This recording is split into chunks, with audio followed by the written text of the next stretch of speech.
What would you do with an extra $200 a month? How about an extra $500 a month? Real estate is a proven way of making passive income. Sign up for one of our coaching packages and let us help you grow your passive income. Thank you for tuning into our webinar, and here it is.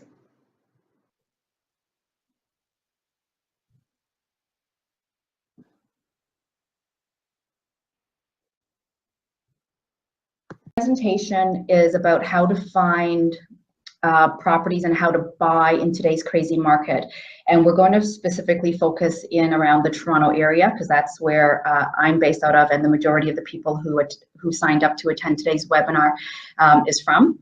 So if you are from another part of the GTA or Southern Ontario, please type in the chat box where you're from, and we can try to tailor some of the presentation to fit the area that you're from. Okay. So great. So we're going to get started now. The presentation is about an hour and a half long. I did set aside some time for questions and answers at the end. But like I said, please feel free to enter in the chat box at any point during the presentation, and we can always address questions as we go through. While I was putting this presentation together, I did pull some of the questions that came out of the registration form from everybody, and I did put them into the presentation. So we will be addressing some of the questions that came through through the registration process, and so we'll try and address most of those tonight. Okay, so first off, thank you everybody for joining in. Yeah, I realize that you could be anywhere on your Tuesday night and you chose to be here. So thank you very much for taking the time out to come and learn about how to buy in today's crazy market. Okay, so now before we get into the heart of the presentation, I do have to go through this disclaimer. This is the same disclaimer that was on the registration form, so it shouldn't be anything new, but I do have to go through it and just make sure that everybody is aware. So the information that's presented is from sources believed to be reliable. However, no responsibility is assumed for the accuracy of this information. The opinions or advice contained in this presentation should be verified with a third party. The originator of this presentation, me, disclaims all responsibilities and liabilities for the accuracy and content of the presentation and for any damages or losses arising from inaccuracies and errors, and shall not be liable for direct, indirect, consequential, or special damages in connection with this presentation. This advice is for general information only, so before making any financial decisions, you should seek independent advice from your financial advisor, lawyer, or accountant.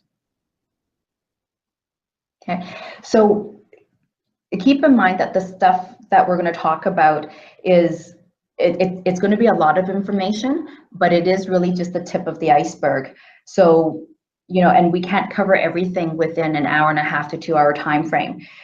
So if there is something that I don't cover in the next hour and a half, please feel free to reach out to me with a phone call or an email, and I'd be happy to sit down and go through your particular situation with you outside of this presentation.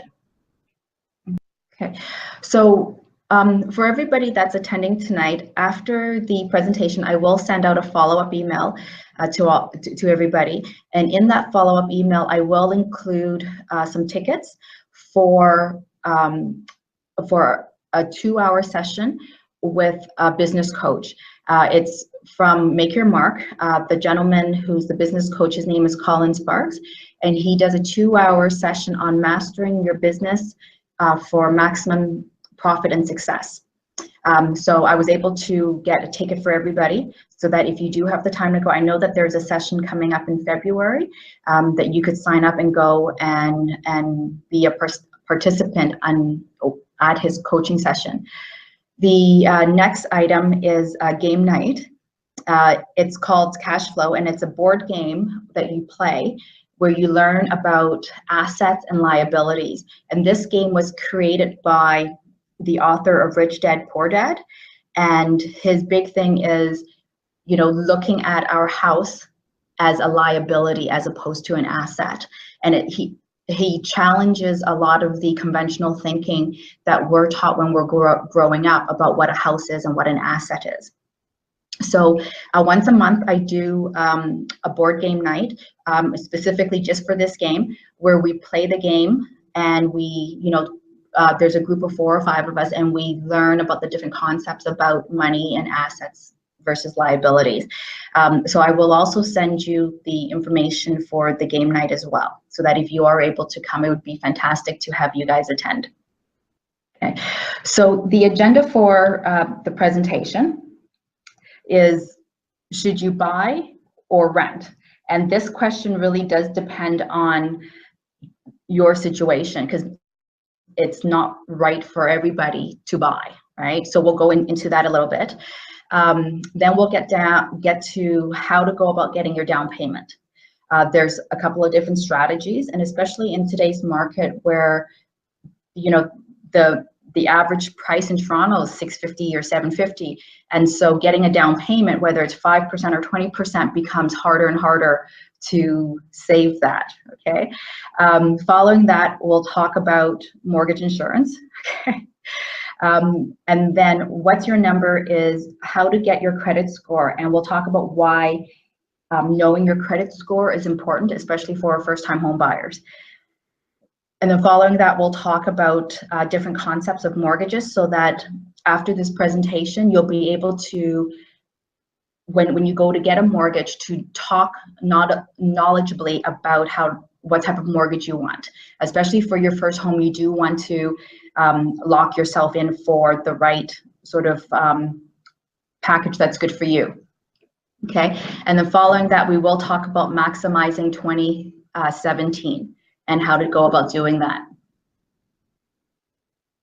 Okay, and then at the end, we also have a Q&A session. So like I said, just enter your comments or questions in the chat box, and we will be answering them as we go along.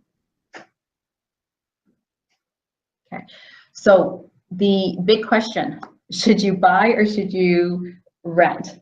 Okay, and I get this question a lot, and I know that a lot of people who signed up for tonight did bring up this question with me as well. Okay, so in order to answer this question, what I want to show you guys is last night I actually went online and did a search for properties within the $500,000 range around the Toronto area, and I did find a few places that came up. And so if you think about it, okay, for $500,000, you could buy a place, but you would have to put anywhere from 5% to 20% down. And we'll go through what the 5 and the 20% down is about. So the first property that I want to show you is this one for $249,000, and it's sort of up in the Brampton area here. Okay, and when I saw this property, it really caught my eye, because at $250,000, that's very, very affordable. But the problem with this property is that it is, the building that's on it is not inhabitable. It's a buy as is. And so what that means is you would have to buy this property, demolition the building, and then build something new on top, right? So, when we talk about how affordable things are in Toronto, one of the suggestions that I always give people is, okay, well, don't just look in the Toronto area. If you can afford to move sort of outside of the Toronto area, then that might be one option as to how you could afford to buy in today's crazy market.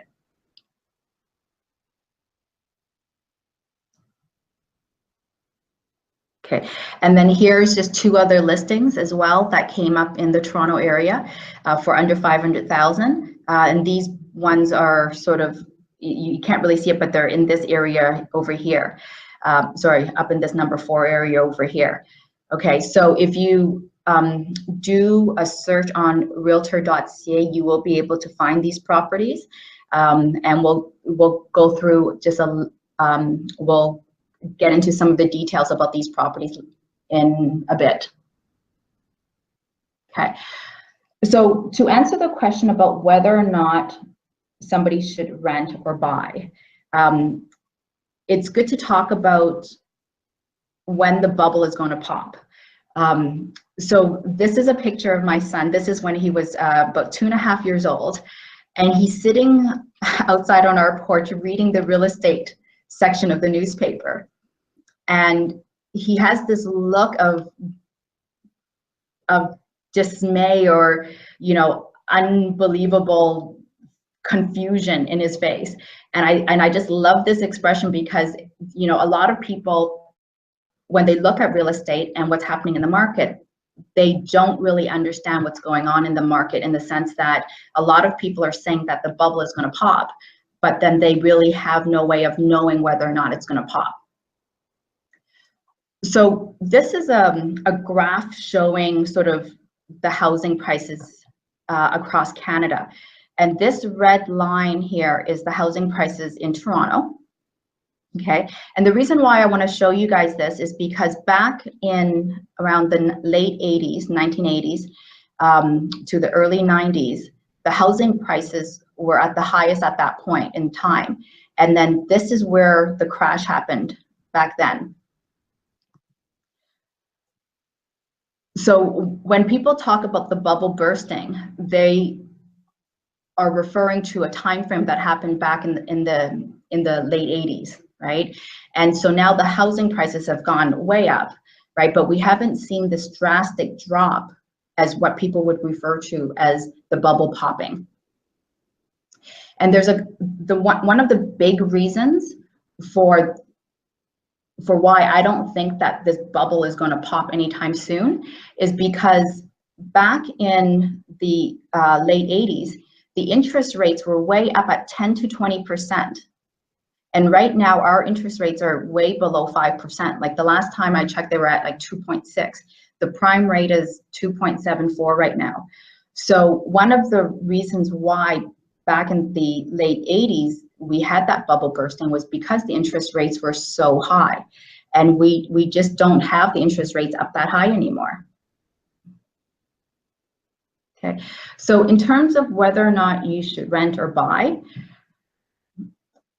I always suggest that, you know, if you're going to buy your first place, it's sort of forcing you to save because you're paying money into your mortgage, and at the end of, you know, X amount of years, the 25 years, you will own that property, and that property will be worth something. So buying a property is really a forced savings account, is the way to look at it. And whereas if you rent, it's absolutely fine to rent, but instead of that money that you have, instead of buying something, just make sure you invest it in stocks or mutual funds or something else that will give you a return in the future. Okay, so I'm going to bring up this YouTube video, and I'm going to show you guys this video because I think this video really does explain how saving, how buying versus renting. So the link to that YouTube video, I will email that out to everybody, so you will be able to rewatch that that presentation, or sorry, that video again at your own leisure. I know that gentleman was speaking quite fast, and I did actually have to watch it several times on my own to be able to understand what he was trying to get across. Okay, so let me just bring up the presentation again. All right, here we go. Okay. Yeah, so you don't have to worry about copying down the link. It will be sent to you by email after the presentation tonight. Okay, so now one of the questions that I got through the registration process was, I will never get enough, I will never be able to save enough down payment to buy a house in Toronto. So what suggestions do you have? So in terms of coming up with your down payment, the first one, very, right off the bat, is save for your down payment. Now, the problem with this, it sounds easy, but you really need to be at least saving 10% of your paycheck, and that's assuming that you're making a decent living. So at a minimum, you really need to be saving at about $500 a month just to be able to save enough money for a good down payment, and to be able to buy a property within a year or a year and a half. if you're saving about $100 or maybe $200 a month, it's going to take you a lot longer to get to that end goal of having enough down payment for a place. Okay, so the second suggestion that I have is to ask your parents. I know that a lot of people, you know, laugh at this suggestion, but really, if you know that you are going to come into some inheritance at some point, you can ask your parents to give you that money now rather than a lot later down the road. And a lot of parents do understand the benefit of giving you that money up front now. So they can either give it to you as a gift, or they can give it to you as a loan. And when you go for your mortgage, that loan that they give you would actually be considered a second mortgage that would show up on your title. So what that means is you can make an agreement with your folks that they won't charge you interest and that there's no payments that you have to make to them. But the benefit of having them on that title is, let's say you're in a marriage or a common law relationship. Well, by having your parents on that title means that if your marriage goes sour, that if you were forced to sell that property, your parents would be entitled to get the entire amount of that loan that they gave you back, rather than your partner receiving half of that amount. Okay. The third suggestion is to think smaller. Buy a smaller place, live there, and for usually a minimum of 5 years, and then sell that one or keep it and buy your next place that would be bigger, that would meet, that would be closer to your dream home, and then live in that particular place for several years, and then upscale yourself down the road, right? So that eventually you do get into that dream home that you like. And the reason why I'm saying that you should live in any of your properties that you buy for at least 5 years is because that's about how long it takes to recoup back the closing costs. So when you buy a property, there's legal fees, there's land transfer tax, and there's all these other little things that you have to pay for as part of taking ownership of that property. And so if you sell your property, 2 or 3 years down the road, you don't get that money back. And so you really want to stay in a place that you buy for at least 5 years so that you get that money back in form of equity. Okay. The next one is to team up with your friends or family. During the registration process, I spoke to somebody about teaming up with their sister who also doesn't have a place, and that is a fantastic idea. If you have a good enough relationship with somebody in your family or a friend, then teaming up with them, which is the same as doing a joint venture, is a fantastic idea. It's a great way to get into the market. And the last one is to buy out of town. So this one is where you would keep the rental place that you have, so the place that you're renting from, keep that, live in Toronto, rent and work and do whatever, and then buy a place outside of the Toronto area. Because outside of the Toronto area, it's usually cheaper. You don't have 2 land transfer taxes outside of the Toronto area, you have just one. So let's say even if it's in Mississauga or a little bit outside of that area, you only have 1 land transfer tax, and that is a huge savings, okay? So those are the suggestions that I have in terms of how to get your down payment.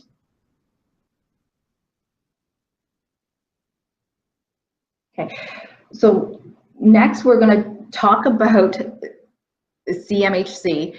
Sorry, and I have the title there. I just noticed that's wrong. So the reason why I want to go into this a little bit is because to understand why everybody talks about getting a 20% down payment and what the benefit of getting 20% down versus a 5% down, okay? So if you were to just put down 5 or 10 or 15% down, so anything less than 20%, you would have to pay CMHC insurance, which is a default insurance that protects the lender that's giving you the money for the mortgage. So if you were putting down, let's say, 10%, okay, you would be paying an extra 2.4% on the mortgage money that you borrow. Okay, so this could add up to be quite significant. So if you were to even put down a little bit percentage more and bump yourself up to be between the 10 and 14, sorry, 10.1% to the 15%, then you would be paying only 1.8%. So it's really good to work with a mortgage agent to figure out how much you have that you can put down and see if you can sort of bump yourself up to the next level. Okay, and then once you get into the 20% down, then you don't need to pay the insurance, to pay the default insurance on this. Okay, now keep in mind that default insurance is different from home insurance. Okay, the home insurance is something completely different from this. Okay, now as a first-time home buyers, I do have some sad news for you, because what's happening in March 17, I think it is, these rates are actually going to go up. Okay, so they will be going up to 3.1% for up to the 10% down payment, and then up until the 20%, you would be paying 2.8%. So it is becoming increasingly harder to save for your down payment, to have all the paperwork that the lenders want to see. And then on top of that, now there's also a higher premium that you would have to pay for your mortgage if you don't have the 20% down. Okay, so the next couple of slides we're going to talk about is pulling your credit report and why it's important to do that. So pulling your own credit report is actually really easy and fast to do. And the reason why you want to do this is so that you know what your score is, because depending on how high your number is, that will affect the interest rate that you would get on your mortgage and which lenders would actually be willing to give you a mortgage. And if you are first-time home buyers, you are most likely also looking for a car and looking for other things that would require a company to pull your credit report. And if you are in that situation, if you're able to just tell them what your score is or present them with a copy of your credit score, it actually saves them the trouble of pulling it. But also, if they don't have to pull it, or not as many companies have to pull your credit score, then the Equifax or the TransUnion company will not negatively remove points from your credit score. Okay, so when you pull the credit score yourself, you don't get any negative points against you. But if 3 companies or 4 companies in a very short frame of time, like within 30 days, pulls your credit score, the companies actually do reduce your credit score by a couple of points, and then it takes you a couple of months to get that score back. Okay, so you can request the credit score just by filling out an online form and submitting it. And then I do recommend that you check the yes to get the score for $12. And then once you get that score, then it's good for about 3 months. And then after that, you would need to pull out another report again. Okay, and so at the bottom here, there's 2 companies that you can go to. The Equifax one is one company, the TransUnion is another company. They both use a similar scoring system. It's slightly different. So if you happen to get 2 separate reports and you see 2 different numbers, it's just because they use different criteria to grade you. But a lot of the mortgage companies will just pull it from Equifax, and 1 score is a good number to go with. So I'm going to pull up an example of a credit score. There's 2 things that I do want to point out on the credits report to you. So let's pull that out. Oh, video is closed there. Okay. So here's an example of an Equifax credit bureau report. And it actually is very detailed. This particular report sample that I got is 13 pages long. And normally it's about 6 to 8 pages. So this one is particularly long because there's a lot of activity on this individual's account. Okay, so here on page 2 is where the Equifax credit score is. This particular person has a very high score. It's actually 818. The highest score that you can get is 900, and that's the best score that you can get. And that would basically mean that you've paid all your bills on time. You have certain credit cards or certain items that are being reported to Equifax, and everything is very, very good. The worst score that you can get is 300. Okay, I've never seen a score below 450. So if you happen to be one of those people with a score below 450, then you definitely have a lot of work to do to fix your credit score. Lenders will normally look at a score around 700 as a good score. So when you get your report and you see a score of 650, 675, anything less than 700 does mean that you have a little bit of work to do to clean up your credit score. Anything above 700 is fantastic, and normally you will get the better rate or the better package from the lenders. Okay, now when I talk about fixing or cleaning your credit score, there are a few things that you could do to clean that up.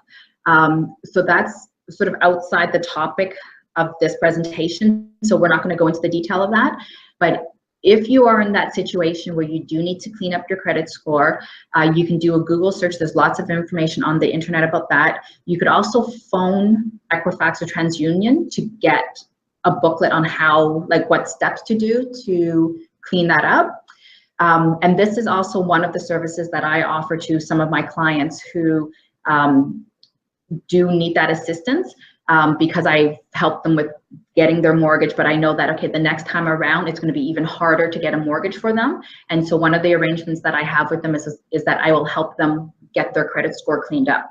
Okay, so just keep that in mind, that there's help out there to help you do that, so that you don't have to do it on your own.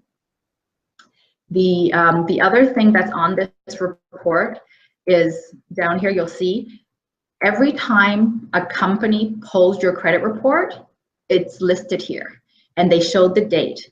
And if you have a couple of companies pulling your credit score within like a 30 or 45-day time frame, your score will negatively be affected by that. And so what you want to do is, by having your own credit report available to them, that will prevent some of the companies from having to pull your report. Okay.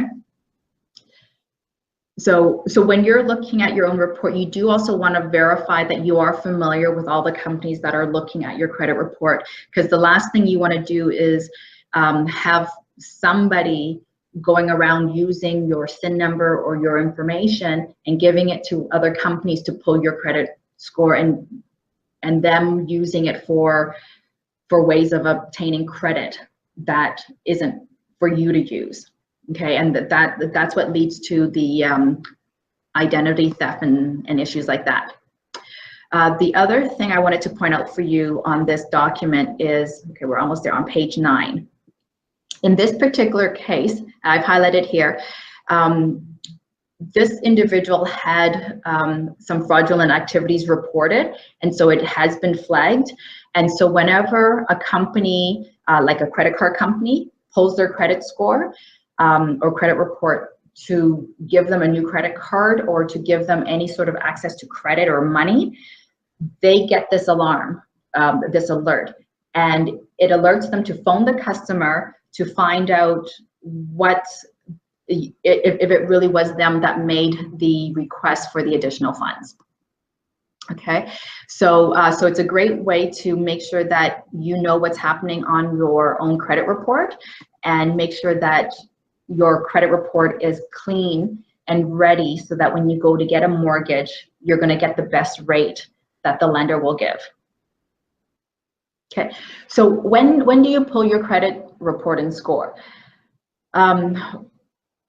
If you have no idea what your score is, then I definitely recommend that you pull it, look through it, and just make sure that it is coinciding with the credits and the credit cards that you do have.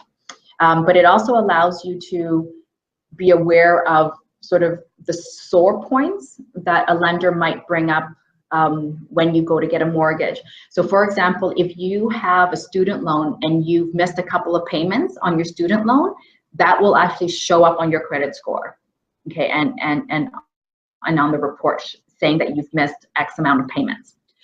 Or if you have a credit card and you're only paying the minimum amount and then you somehow missed a couple of payments, that will also show up on your credit score. So you want to make sure that you are paying the minimum on all of your credit cards and your student loans and car loans and so forth like that, because those are being reported on your credit report. The second scenario where you want to be pulling your credit score is when you're rate shopping, whether you're buying a car or buying a house or buying something else where they look at your credit score and determining how much credit to give you, okay? And then also when you want to keep track of your own score and record. In terms of the frequency, I would suggest that you do it at least once a year.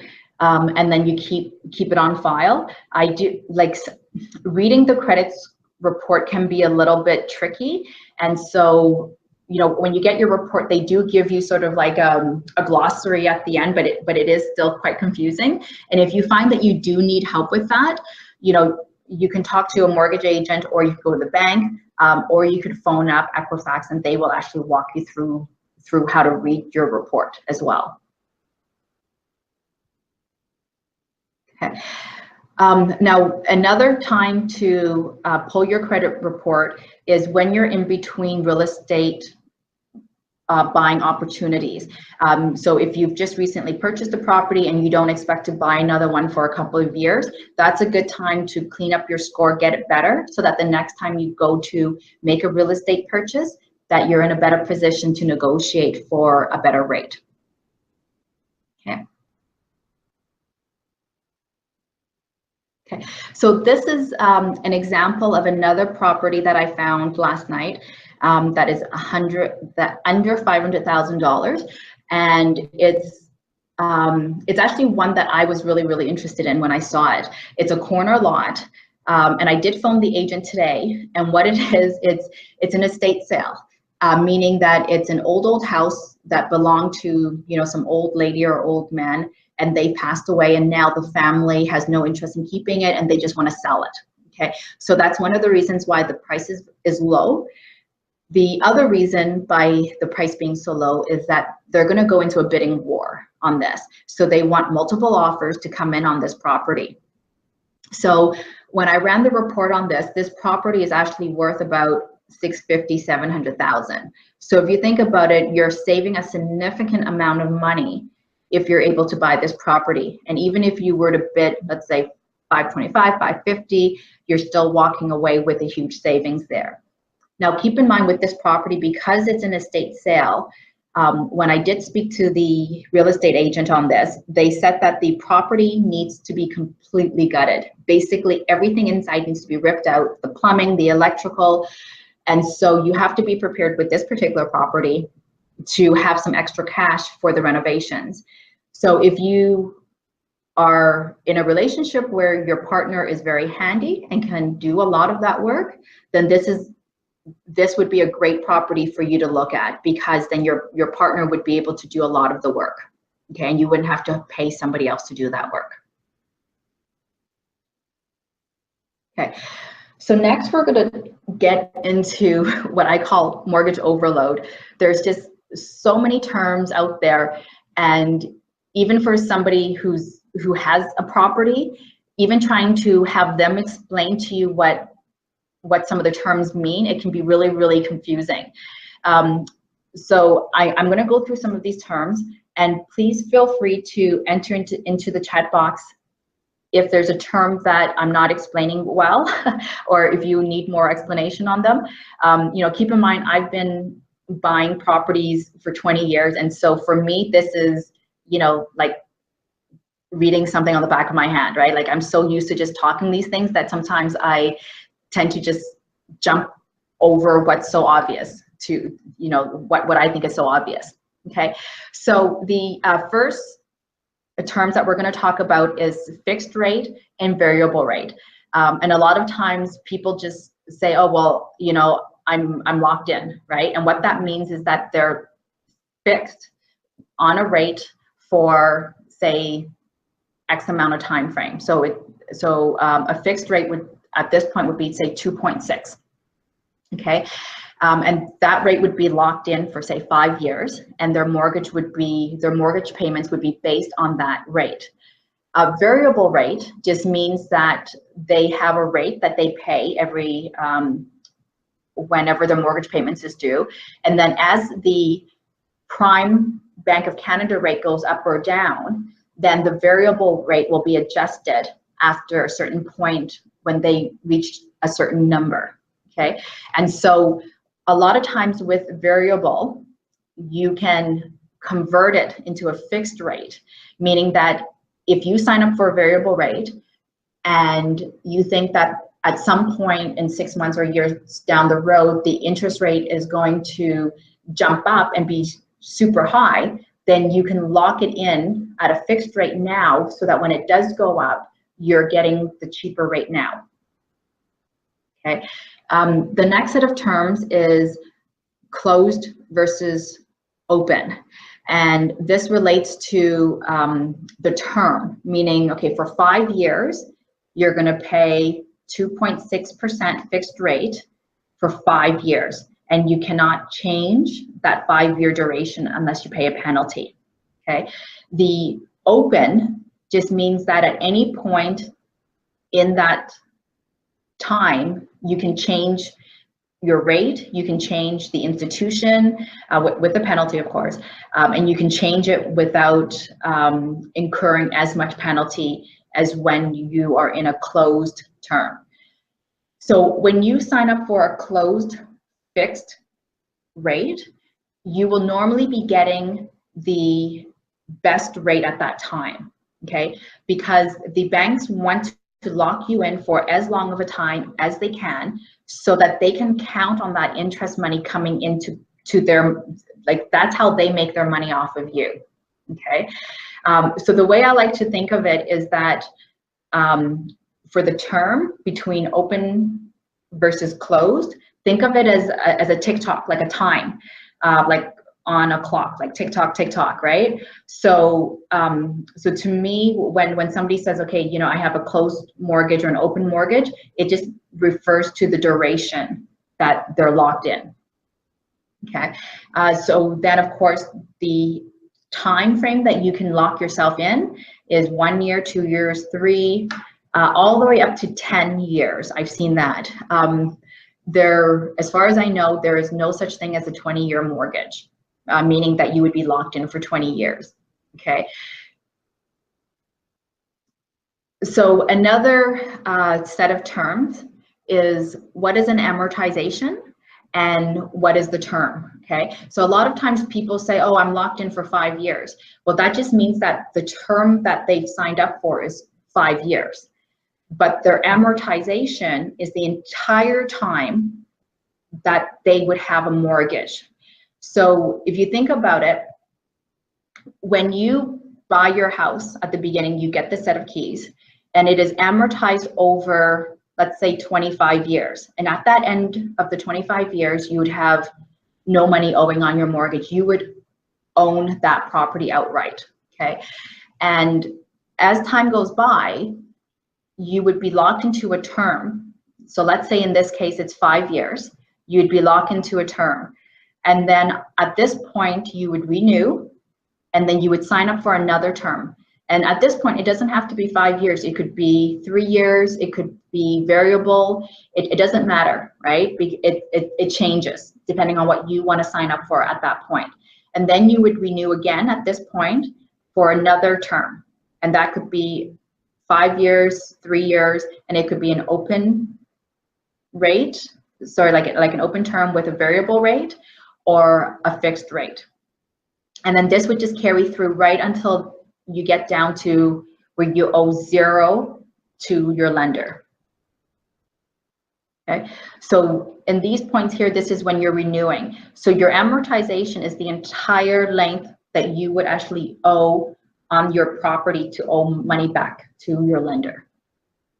Okay, So now the next thing that can be quite interesting for first-time home buyers is the payment options that you have. You have monthly, bi-monthly, bi-weekly, and weekly. And then of course, to make things even more complicated, you have accelerated weekly and accelerated bi-weekly. Okay, so the best way to show what the difference is just to show you by numbers, okay?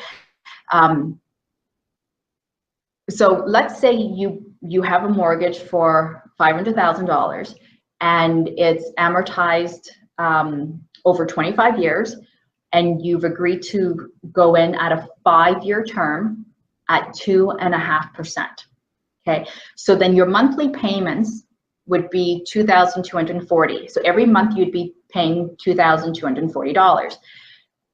Or you have the option to go semi-monthly, where it's just exactly half of that, 50%, right? Because it's twice a month, the first of the month and the 15th, and then you repeat that every first and every 15th. The bi-weekly is just every 2 weeks. So you just take your monthly payments, which is the 12 months for the year, and then you just times that by 2, so it's the 48 weeks in the year. Okay, and then your weekly is just that divided by 2. Okay, now accelerated bi-weekly and weekly, this is where it can get a little bit confusing because the terms are very similar, but as you can see, you're paying a lot more. Okay,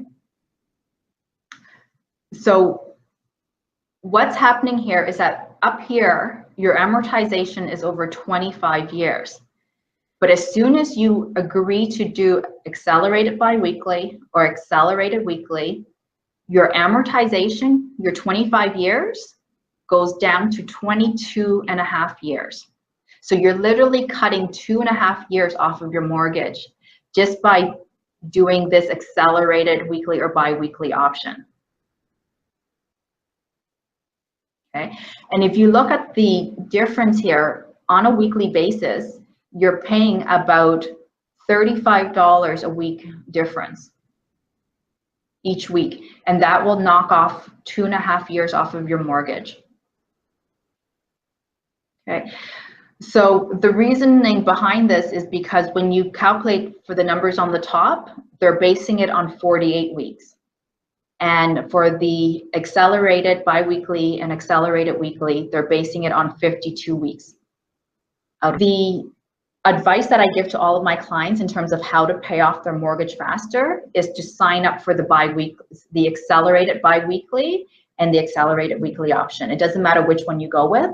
They're fairly close in terms of how long, how much time you will save off your mortgage. Okay. Another thing that you could do to pay off your mortgage faster is to take advantage of the annual lump sum repayment that you can do. So this is once a year, you can go into your bank and say, hey, I want to put $10,000 down on my principal. And that will automatically reduce your time that you have to pay for your mortgage. And this is a big thing if you're able to do this every year. The second item is to do a double up. And what this is anytime during the year, you could double up on your payment. So let's say you're making a $500 payment every week. Well, if you happen to have an extra $500 coming in for that 1 week, you can just pay $1,000 without any penalties. Okay, and that would absolutely reduce your mortgage time a lot faster as well. The third option is once a year, you can actually go and increase your regular payments by, normally it's 10%. So let's say you're paying $500 every week. You can actually go in there and increase that by 10%. So you could pay an extra $50 every time you're paying. So you could increase your payment to $550 every week if you wanted to. Okay, so that is another way to pay down your mortgage. So this is a graphical depiction of that same example. If you were to pay just on a monthly basis, okay, it would take you 25 years to pay off your $500,000 mortgage if you were locked in for 5 years every single time at 2.5%. Now, if you did accelerate it biweekly, you would cut off 2.5 years from your mortgage. If you did accelerate it biweekly and added $100 every 2 weeks, so we're talking just $100, so an extra $50 every week.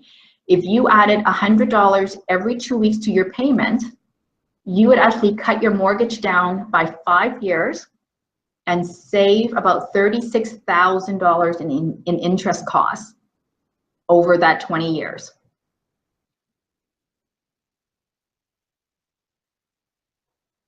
Okay, so I'm gonna just go to the chat box here and see if anybody has any questions about any of the stuff that we've presented so far. Okay, are there many websites selling real estate? Yes, there are gazillions of websites. Okay, what's happening now? Okay, hi Pam, that's a great question. So the best website to go to look for any properties is realtor.ca. So I'm going to type that in here, realtor.ca. Every property that is listed, whether it's for sale by owner or it's listed through a company, will be listed on realtor.ca. You can go there and search for residential properties or commercial properties, and you can enter all of those criteria, like how much you want to pay, the number of bathrooms and so forth. That is the best site to go to. And it's also less confusing if you just go to this one site. All of the other sites are basically a repeat of everything that's on this realtor.ca site. Okay, realtor.ca is the new and improved MLS site. There's no such thing as MLS anymore. So the realtor.ca is the site that I would recommend that you go to if you want to look for a property. The second best way to find a property is just to work with a real estate agent. They will do all of the searches for you so that you're not wasting your time doing it. And if you have a really good agent, they will help you find a property the second that it gets listed. Because a lot of times properties will get listed, and if you're not actively looking, you're going to be out by a couple of days. And especially in today's market, when it's really the first person that puts the bid in that wins, if you don't get that listing for 3 or 4 days, somebody else would have already put in that bid faster than you, and the chances of them getting that property is way higher than you. So when you do work with a real estate agent, make sure you find one that is going to be proactively looking for you on a Friday night, Saturday, and Sunday, so that you're always going to get the newest listing when you're ready to buy. Okay, so Cameron, what are the advantages of buying pre-construction condos versus one that's already built? Okay, so from my experience and from talking to a lot of people who've done both the pre-construction and buying one that's already built, okay, the benefit of buying the pre-construction is that you're getting it at like a cheaper rate, right? Because it's at today's value, but you don't take possession of it for a few years down the road. So you're potentially saving or making equity while the place is being built. On top of that, you're not being locked into a mortgage right away. So you only need to put 5% now, say over the next 10 days, and then a couple of months later, you need to put down some more money. So you have time to come up with your down payment.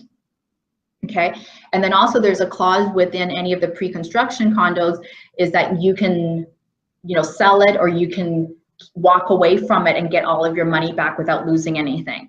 So that's definitely the benefit of buying a pre-construction. The negative side about buying a pre-construction, though, is that you don't know exactly what you're getting.